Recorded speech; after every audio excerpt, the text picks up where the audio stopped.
అశోక్తో మాట్లాడదాం. ప్రస్తుతం చూస్తున్నాం టీడీపీలో ఒక డెస్పరేషన్ కనిపిస్తోంది.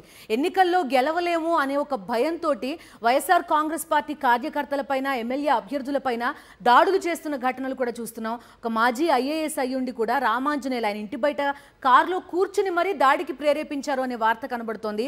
కిరణ్ కుమార్ ఆయన ఆఫీస్ పైన వీటన్నిటిపైన వైఎస్ఆర్సీపీ అభ్యర్థి ఆయన ప్రతిపాడులో ఇటువంటి దాడి జరిగినట్టుగా చెప్తున్నారు. గాయాలయ్యాయి. అసలు అక్కడ ఏం జరిగింది అశోక్తో మాట్లాడదాం. అశోక్ చెప్పండి, మరీ డెస్పరేట్గా కనిపిస్తున్నారు. అంటే ఎన్నికల్లో పోటీ చేసి గెలవలేము, ప్రజల మద్దతు ఎలా ఉంటుందో ఏమో తెలియదు కాబట్టి ఇటువంటి దాడికి దిగుతున్నారా? ఏం జరుగుతోంది ప్రతిపాడులో? చాలా దారుణమైన పరిస్థితి. వైఎస్ఆర్ కాంగ్రెస్ పార్టీ పత్తిపాడు ఎమ్మెల్యే అభ్యర్థి ఇంటికి నిన్న మధ్యాహ్నం తెలుగుదేశం పార్టీ ఎమ్మెల్యే అభ్యర్థి బోర్ల రామాంజనేయులు దాదాపు 20 కారుల్లో 100 మందికి పైగా కర్రలు అలానే రాళ్ళు తీసుకుని ఒక్కసారిగా అటాక్ చేయడానికి ప్రయత్నం చేశారు. స్వయంగా వైఎస్ఆర్ కాంగ్రెస్ పార్టీ పత్తిపాడు నియోజకవర్గ అభ్యర్థి బలసాని కిరణ్ ఇంటికి వచ్చి దాడి చేయడానికి ప్రయత్నం చేశారు. ఈ ఒక్కసారిగా పత్తిపాడు నియోజకవర్గమే కాదు, గుంటూరు జిల్లా మొత్తం షాక్ తింది. ఒక పార్టీ అభ్యర్థి ఇంటికి వచ్చి రాళ్ళు వేయటం, అలానే కర్రలతో దాడి చేయడానికి ప్రయత్నం చేయటం దాదాపు ఎక్కడా జరగలేదు. ఈ సంస్కృతి మొదటిసారిగా బోర్ల రామాంజనేయులు ఆయన ఒక రిటైర్డ్ ఐఏఎస్ అధికారి. ఆయన రౌడీయిజం చూస్తే అత్యంత దారుణంగా ఉందని కూడా ప్రజలు చర్చించుకుంటున్నారు. నిన్న మధ్యాహ్నం దాదాపు 20 కారుల్లో 100 మంది వచ్చి ఆయన ఇంటిపైన అటాక్ చేయడానికి ప్రయత్నం చేశారు. అయితే ఆ ఇంటి దగ్గరే కొంతమంది వైఎస్ఆర్ కాంగ్రెస్ పార్టీ కార్యకర్తలు ఉన్నారు.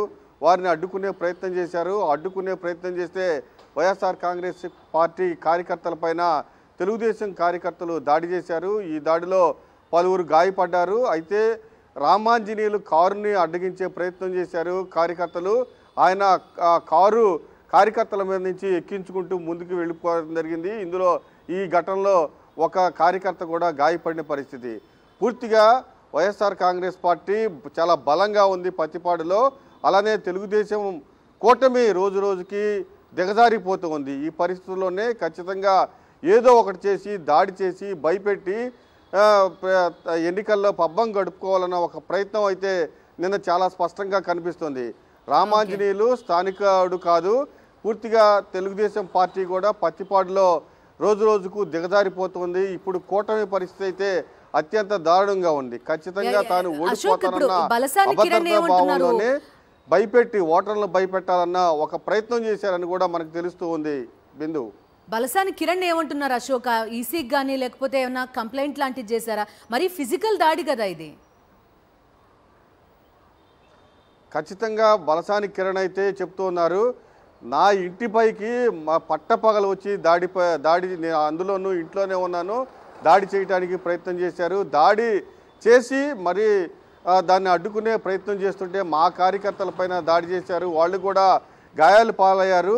ఆయన దాడి చేసి వెంటనే నల్లపాడు పోలీస్ స్టేషన్కి వెళ్ళారు. అక్కడ తనపైన దాడి చేసినట్టు రామాంజనేయులు తనపైన దాడి చేసినట్లు ఫిర్యాదు కూడా ఇచ్చారు. పూర్తిగా ఈ డ్రామా అంతా చూస్తే ఇది హేయమైన చర్య అని కూడా బలసాని కిరణ్ కుమార్ చెప్తున్నారు. నిన్న వైఎస్ఆర్ కాంగ్రెస్ పార్టీ నాయకులంతా వెళ్ళి ఎస్పీకి ఫిర్యాదు చేశారు. ఖచ్చితంగా ఈ దాడిపైన ఎన్నికల కమిషన్ కూడా ఫిర్యాదు చేస్తామని కూడా చెప్తూ ఉన్నారు.